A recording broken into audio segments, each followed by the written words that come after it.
Hello and welcome to another awesome Untitled KKP show, the show where we at Kakucho Parade talk about video games and nothing but, maybe a bit of anime here and there. I'm your host, Mr. Toffee, Jonathan Toyat. Jonathan, Mr. Toffee, in brackets, Toyat. Yep, that's how it goes. And yeah, we're just gonna recap some of the news that happened the past few days, before the weekend, after the weekend, whatnot. First off, happy belated Diwali to everybody watching this, everyone who celebrates Festival of Lights. Yes, this episode is definitely coming out the day after, recording on the 21st of October. And yeah, I hope everybody had like really awesome open houses to go to with lots of food and everything. I spent the weekend doing that and also attending an esports tournament for Honor of Kings. You can see the pictures and the winners list and everything. I believe Homeboys won that tournament, so they're gonna go to the final one this coming weekend, I believe. So do check that out if you're into Honor of Kings, if you're into MOBAs. I mean, there's Mobile Legends, there's Honor of Kings. I'm just gonna talk about the games I played. Maybe I should bring out like this special all-purpose bulletin message. It's basically open message announcement basically. Yes, so Umamusume Cinderella Grey episode 3 season 2 is out, and basically the highlight is the foreign Umamusume is popping up. So if you thought the Japanese Umamusumes were beautiful and cool looking, wait till you see Michelle, my baby, and obey your master. Yes, those are the horses from the US. They are looking fine. Yeah, they're looking good. Yes, you got like, who else you got? Tony, Bianca, and a couple of others whose names kind of elude me. I'm gonna have to open up my Twitter, my X, to see what I wrote previously. So I'll just get the list of horse ladies out. So yeah, episode 3 is out. They're basically just introducing how each character works and all that, with Belle No Light pretending to be a journalist to, uncover what their secrets are and whatnot. Yeah, it's an interesting episode. Yes, so alright, so I got the list here. Moonlight Lunacy, Michelle, my baby, the US one. Ellerslie Pride, that was one from New Zealand. Tony Bianca, and that's the one from Europe, I think. Yeah, and Obey Your Master, who is the other US one, the wild card, which people don't know about yet. So we're gonna see the races after. We're gonna be off to the races in the next 2 episodes. And also Oguri Cat makes a funny face when she eats yet again. And now this time it's a giant piece, 2 giant pieces of onigiri. You're gonna want to tune in and see how they look, these horse ladies, and how they act and behave. Of course, special props goes to Obey Your Master for being like the wacky wild card. You're doing funny things, but she turns out she's actually gonna be a loose cannon secret player and whatnot, who actually is very intelligent and knows what's up. So that's what they're foreshadowing here and there in this episode. So do check it out. All right, let's talk about games. So I've been playing a bunch of there's a backlog of stuff I've been playing. So Digimon Story, Time Strangers. I played 8 hours of that. That is the latest JRPG from MediaVision. For those who don't know, those are the guys who did Wild Arms, all 4 Wild Arms and Wild Arms Tactics for PSP, and the F remake for the first game. Yeah, MediaVision is back, baby, and they are doing Digimon stuff. Hey, you know what? If you gotta work on an RPG, make it a established property. And I played about 8 to 10 hours of this so far. I think I'm still pretty early. I've got like a lot of my Digimon into champion level dudes, not the ultimates, because they're more evolutions than that. And it's pretty alright. It is a fast-paced JRPG that knows what it's doing and speeds up the process. That's the most important thing about Digimon Time Strangers. It speeds things up. And also just streamline some things. Like, for example, when you're doing turn-based battle, using an item, you only can do it once per turn, but it does not count as an action. Only your attacks and your skills count as one action before you go to the next character. So you're I guess a time stranger, you're a police, you basically have to go back in time to fix an anomaly, and you end up in the Digimon world and stuff happens, and Digimon eggs are getting stolen. You've actually met a guy named Agamon, who is probably the key to everything, along with this girl named Inori. The main girl character on the cover. I forgot her name, but Inori. So the story is this stuff you have seen before. It's an anime style story, and you can probably plot the story beats a mile away. But it does handle grief really well, because there's actually a lot of things counted in here. They touch on loss. When someone loses a family member and how to deal with it. So they reveal it bit by bit. So it's really, really cool how they handle it bit by bit, slowly. It does do the JRPG thing where after the story bits happen, where you know what's going on without much dialogue, and the show don't tell, which I appreciate. Then you have your handler guy. I guess he's your brother. Because if you play the girl, the guy's a handler. If you play the guy, the girl's your handler. Your handler from the future will call you and be like, so here's what's happening. He just details a plot that you saw like 2 minutes ago, which is pretty funny. It's got the whole Muffin Man thing with Death Stranding too. Except here, it's excusable because it's a kid's game. I mean, Digimon is a kid's IP, it's an all ages kind of thing. Whereas Death Stranding 2 is meant for adults. So take of that what you will. Am I saying that the writers in Digimon Story is better than Hideo Kojima? I'm not saying that. I'm not saying. You decide. Point is, yeah, it's really good JRPG turn-based battling here. You've got like your weapon triangle system, vaccine versus virus versus data, 3 types, and you got unknowns. You got like the elementals and whatnot to factor in so you can deal more damage depending. And you can switch around back and forth. Cool thing is switching Digimon in your party from primary to reserve primary does not take a turn. The only thing that takes a turn is an attack or a skill or any buffs. Even like the buffs from the handler, the Time Stranger herself, she does not take up a turn. It actually adds on more. It's an additional attack to go with the Digimon attack. So basically, unless there are skills that actually make you do multiple actions for a Digimon, every Digimon takes a turn. And you also got like the evolution system where you kill enemy Digimon, you collect the data, and then you can make them materialize, create. And then these guys can evolve depending on your agent level. Yeah, Time Stranger agent, the agent level, and the perks and skills and buffs that they have. So you kind of have to level up your Digimon from level 1 onward. And when they get the appropriate stats, they can evolve to any one of the secret Digimon's evolutions they have. And the cool thing is, if you mess up the evolution, if you want to actually go back, you can actually go back and devolve the current Digimon. So go back, level up again, and then you pick the one you want, pick the evolution you want. So rather than just farming for Digimon and doing that, you just go back a step, level up, and then you can choose the path again. I think what's really cool is they give you so many options to make your demon Digimon party or so. It's an SMT that Bandai Namco has right now, and I think they're gonna treasure onto it. Really cool gameplay, very fast paced and everything, and you can speed up combat to up to 5. So hopefully there'll be a patch where you can speed up further, but so far it's fast enough. So I do like how everything unfolds. Art style as simplistic as you can get. It runs really well. No issues with the turn-based combat. It's challenging when it needs to be. You kind of need to actually create the correct party for certain bosses. Where you fight a lightning savvy boss, you need to figure out how to change its element or damage it enough so that it keels over, gets stunned and whatnot. And you need to find a way to exploit its weakness. Otherwise, you're not gonna go far with this game. Sure, you can put it to story mode, but what's the fun in that, right? You guys want to experiment here and there to create the correct Digimon party for different boss fights in the story mode. It gets very, very challenging, which I appreciate. All in all, yeah, I actually enjoyed. This is a typical JRPG experience, but one that's really polished. So I would give this, I think, about a 70 out of 100. Really good, solid kind of game right there. So I'll put the rating here. I better not forget like I did last time. So yeah, the rate 70 out of 100. Really, really good.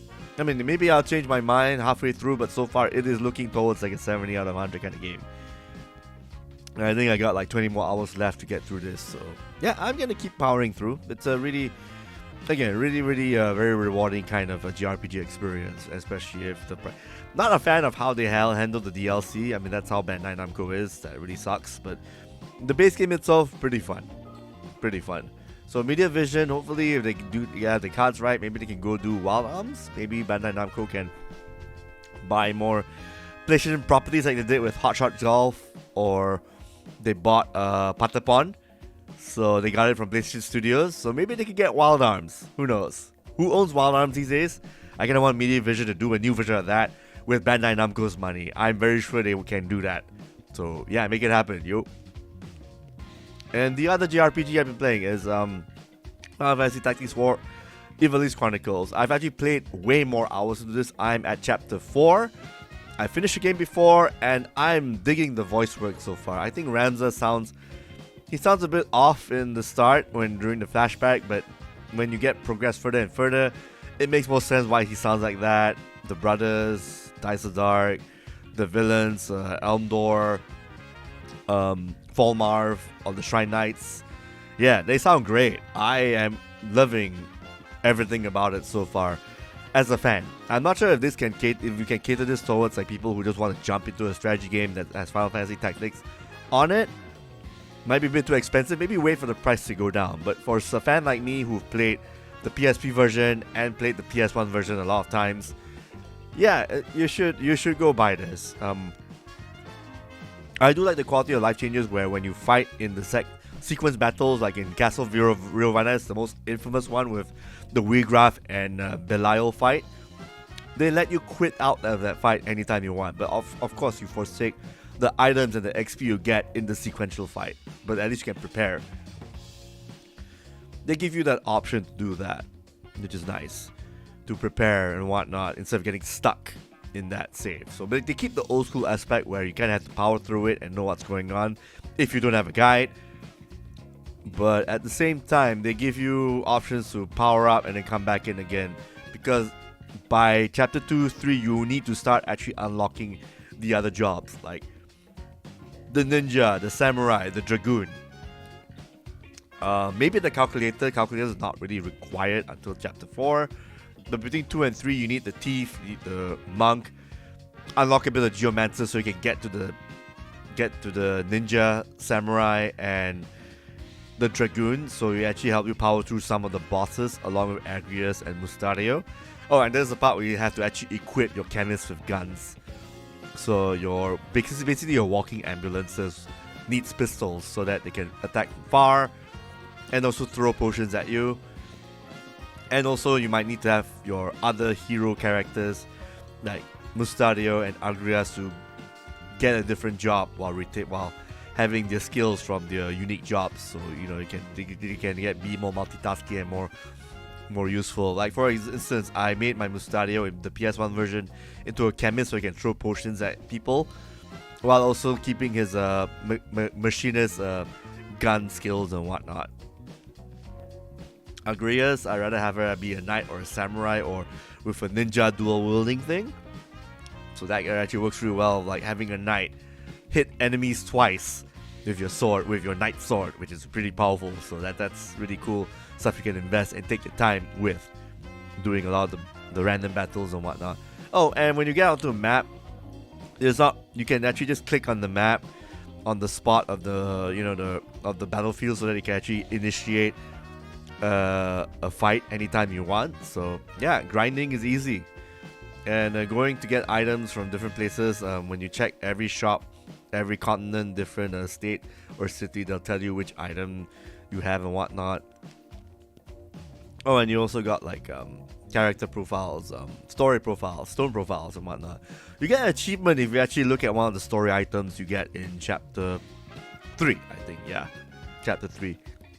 So that's a little nice touch there.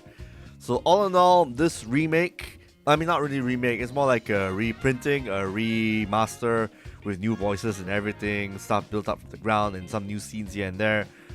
Really worth checking out, that's for sure, for fans. I'll give this like a 7 or an 8, 80. Really good stuff. I'll give it an 80 100. This is definitely a good buy for people, for strategy and JRPG fans who want to see the missing Final Fantasy that is underrated for a lot of people. now with voice acting and all the script being written and everything. And you get to play the PSP version if you don't want to play the version with voices. It's really up to you. So all in all, good stuff right there. Alright, the other stuff I'm playing is all embargoed for now, so I only can talk about it later on this week when I'm able. So, alright, some news here and there. Alright, there's a really cool action shooter I'm sure you've heard of. Arc Raiders is one of the Technicolor lines, the rainbow thing, and a lot of people have been playing it from the beta and whatnot. So due to a lot of news and a lot of feedback here and there, Arc Raiders is adjusting the game's price so that it's regionally matching to the country it's being sold in.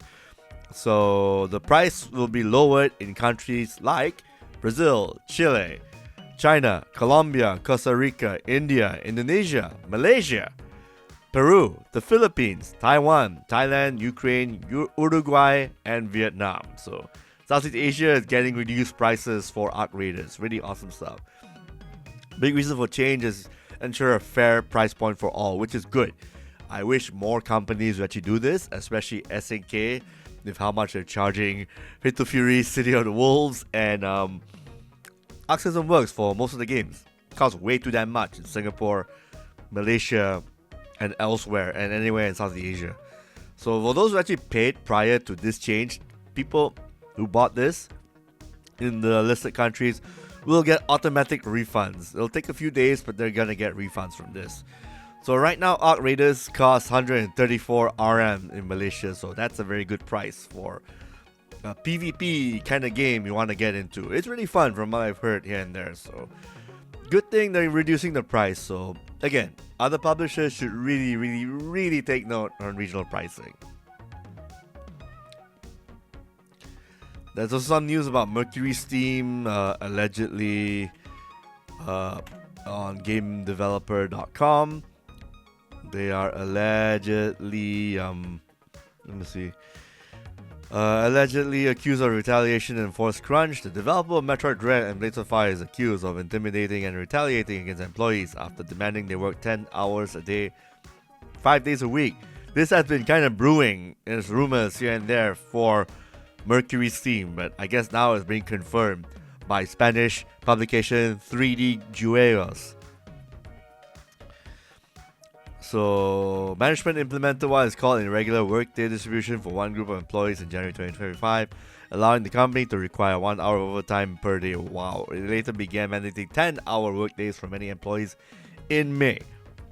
This was never communicated in writing, but apparently delivered by department heads, some of whom are accused of retaliating against employees who pushed back or took sick leave or parental leave. Again, I should remind people, crunch does not actually make games better. They actually would make games worse. So, why do people still do this? I mean, did it work for Streamline Studios and Upin Ipin? Hell no. Sure as hell isn't gonna work for this and Blades of Fire, it seems. So, oh man, this really sucks. I really hope they get their shit together. Gotta remember, they fluked up with Konami as Castlevania reboots and the Mirror of Fate. I guess Nintendo and their stint with Metroid Dread was actually an anomaly because Nintendo is breathing down your necks to get the best work possible. So good on Nintendo, I guess.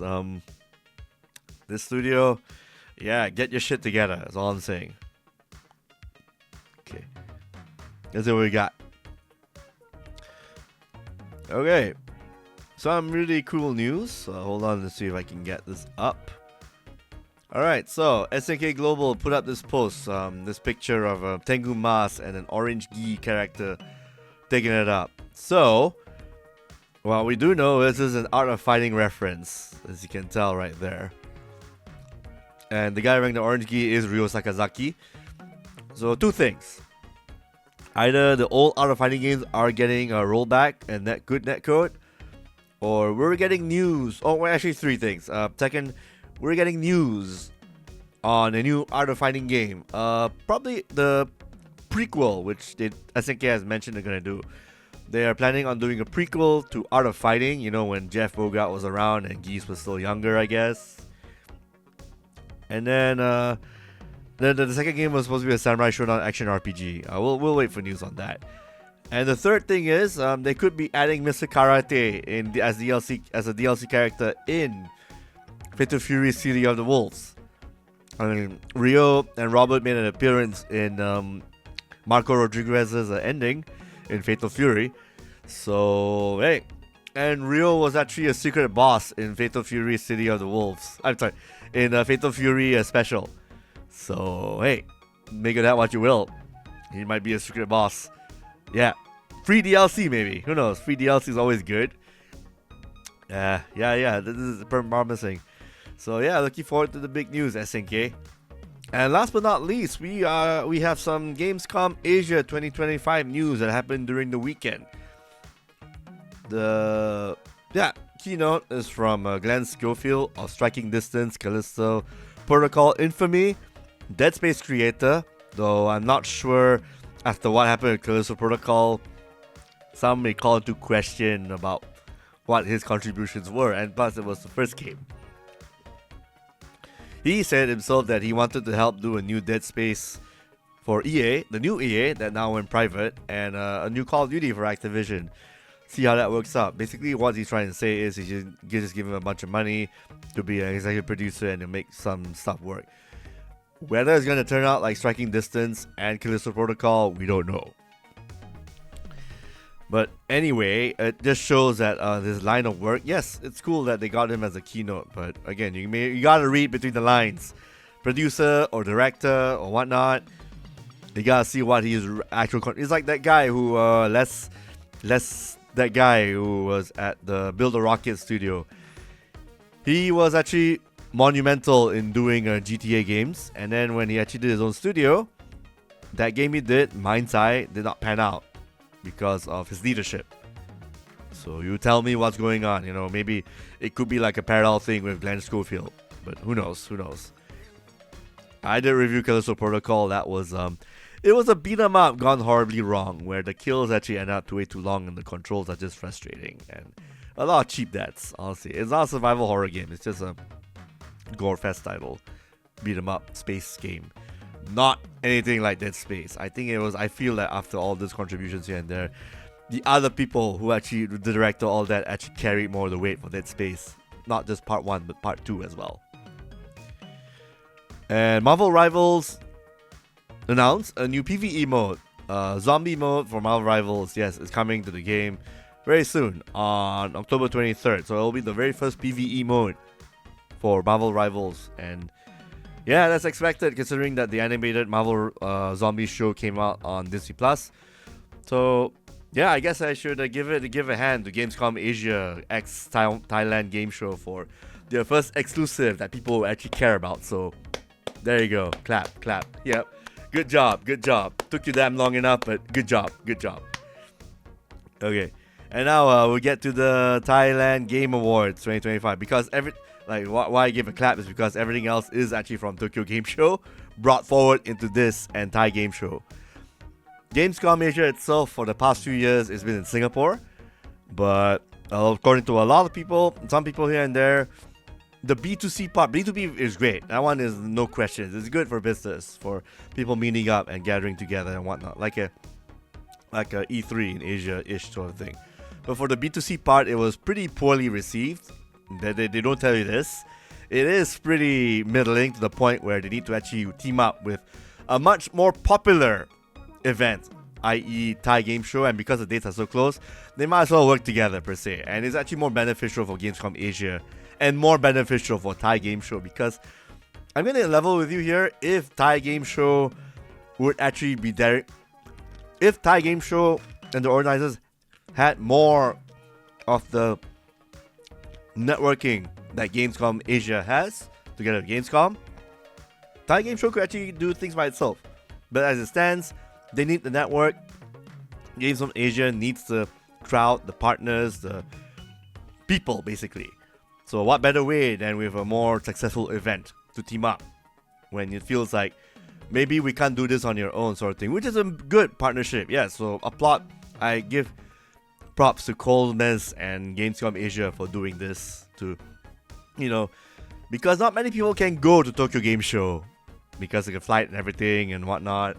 And maybe they can't afford to go to Japan and whatnot. So it's good to actually go for people to go to Thailand, which is a much cheaper place with more people and, frequent hotels that you can stay around the convention area back and forth, a much more affordable place you can go to, yeah. I didn't get to go because I already covered Tokyo Game Show, and I know that the games that I played at Tokyo Game Show is gonna be at Gamescom Asia. And I done most of my networking anyway, and level up, whatever that needs to be done. So Gamescom Asia is more like, hey, if I got some time, if I'm able to, yeah, I would go. But again, it's mostly just clashing and all the work coming in, especially doing videos like this. I actually was almost out of energy when doing the videos in Tokyo Game Show. I mean, don't get me wrong, they're fun to do, but sometimes it can get really tiring. So there's sometimes, and then and plus I've been to a lot of the Thai Game Show. I mean, once, or was it twice? Probably once. And then my writers actually did get to go for these like a couple of times. They enjoyed themselves a lot. So good that Gamescom Asia is doing the smart thing, teaming up with a much better partner who can actually have more of a crowd and more of a following to get the show up and running, while also Thai Game Show having like the clients that they have, mutual beneficial partnership. So it works out really great. So yeah, again, if you cannot go to Tokyo Game Show, Gamescom Asia will be the more affordable alternative. Yes, so really awesome that people in Asia get to actually check out the games here from Tokyo Game Show and whatnot, so good stuff. What else? Oh yes, you got the Thai Game Awards, Thailand Game Awards. I've got to talk about like how they sorted that out. Really, really interesting winners here and there. I believe Duo Quest and a couple of indie games actually got some awards. Duo Quest from Malaysia, shout out to those guys. I tried to try out the game. A little too slow for my liking, but I'm glad other people liked it. So good stuff. Oh yeah, and also the the indie guys who did the searching game, Lost and Found Co. They won most anticipated Thai game, an indie title by the way, mind you. And let's just go in order here. Best game publisher, Hoyoverse with ZZZ and Honkai Star Rail and Genshin Impact. Best sports game, Mario Kart World, because people don't like 2K games, I guess. Fuck that NBA game, the microtransaction shit, or even FIFA for that matter. Best family game, Split Fiction. Best ongoing game, Honkai Star Rail. Yes, still ongoing with all the offers and the characters, cool stuff. Best fighting game goes to Fatal Fury Seed of the Wolves. I don't think 2XKO caught on just yet, or maybe they're saving that when the game comes out in 1.0 form. But hey, congrats to Fatal Fury Seed of the Wolves and SNK for the win. Good job. Best indie game, Ender Magnolia, Bloom in the Mists. Really good roguelite. Kind of wish Silksong won, but hey, Ender Magnolia needs a bit more love too. Yeah, that's a really beautiful Metroidvania. Best action game, Monster Hunter Wilds. Best RPG game, Clara Obscure, Expedition 33. Best multiplayer game, Elden Ring Night Rain. Best action adventure game, Death Stranding 2. Best PC console game, Clara Obscure, Expedition 33. Best mobile game, Umamusume Pretty Derby. The global release came out this year, deserves all the wins for mobile game and best simulation title. Most anticipated Thai game, Lost and Found Co. I mentioned earlier. Most anticipated game, Resident Evil Requiem. So there is no GTA 6, there is no... What else is coming out next year? Wolverine, I guess? Resident Evil Requiem... Oh, no Pragmata, no Monster Hunter Story 3, no Onimusha, just Resident Evil Requiem. That will be the fan favorite anticipated title from the Thai Game Show. Good choice. I played the demo, not bad. I kind of like the scares and everything. Maybe it's a typical kind of level you play in a convention. So hopefully the actual game is more meaty, like in RE8 and RE7. Popular vote goes to Clara Obscure, Expedition 33. And Game of the Year 2025, surprise, surprise, is Clara Obscure, Expedition 33. Good job, Sandfall Interactive. And good job, Kepler, everybody who actually published, talked about, created a game and whatnot. Yeah, really, really deserved that win, that's for sure. Clara Obscure deserves all the awards for being like a studio with just 30 plus people. making a full-ass JRPG that's 20 plus hours or so, with awesome combat fighting, great story, great ending, great voice acting, great everything. Yeah, that's one of our 100/100 games. I mean, the other game we gave 100 out of 100 is Donkey Kong Bonanza. But hey, Claro Obscure definitely deserves it. It'll be on everybody's top 10 list, that's for sure. It's definitely on our top 10 list, that's for sure. And oh yeah, good news for Gamescom X Thailand Game Show. Total number of attendees,